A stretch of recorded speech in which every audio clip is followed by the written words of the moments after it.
Hi everyone, welcome to our lesson 47. My name is Professor Robert, and today we'll practice more simplification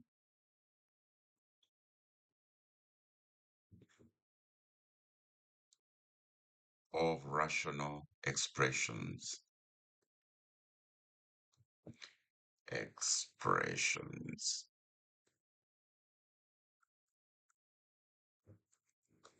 Okay, now let's dive into it. We'll look at one example, and I want us to go slowly so that we can get to the bottom of it.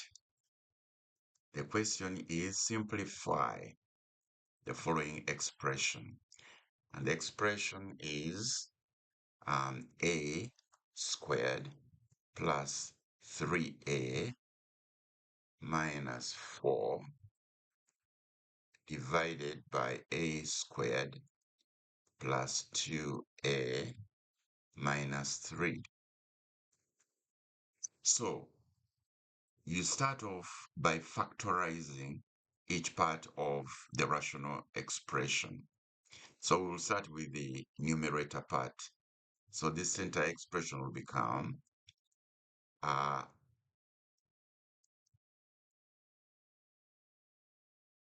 two parentheses multiplied together, and therefore we have to look for which numbers or variables will go into what parenthesis. So we start off with a squared. That means each parenthesis must have an a, because when we multiply a by a, we get a squared. And then at the end, we have minus 4. So we've got to look for two numbers or two factors when multiplied together will give us 4. But when we add them together will give us 3. So that should be a 4 and a 3. But remember, this is a positive 3.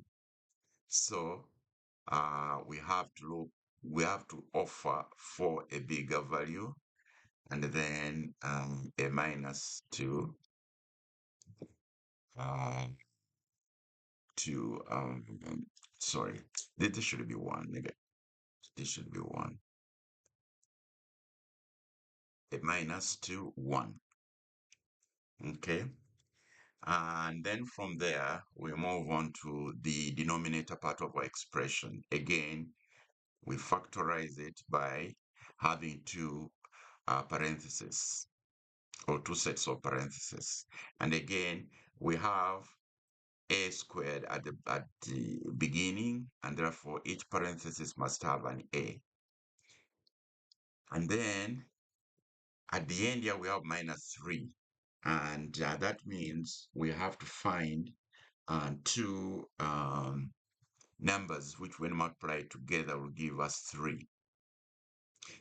And when we add them together will give us positive 2. So we must have 3 and 1, because those are the only factors when you multiply together will give us 3. So 3 and 1.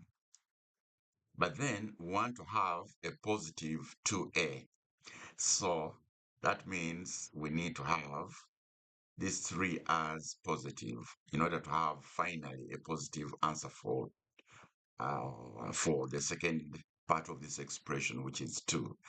And naturally, the 1 here will become negative, because negative 1 times negative 3 will give us our negative 4. So we've kind of factorized both sides, both parts, the numerator and the denominator. Now it's time for us to simplify what we have. And you can clearly see that at the top we have a minus 1, and at the bottom we have a minus 1. So finally, our expression becomes, or our answer becomes a plus 4 divided by a plus 3. And that will be our final answer. All right. So, if this lesson helped you, don't forget to like, share with anyone you think needs it, and subscribe for more algebra made simple. And I'll see you in the next lesson. Bye for now.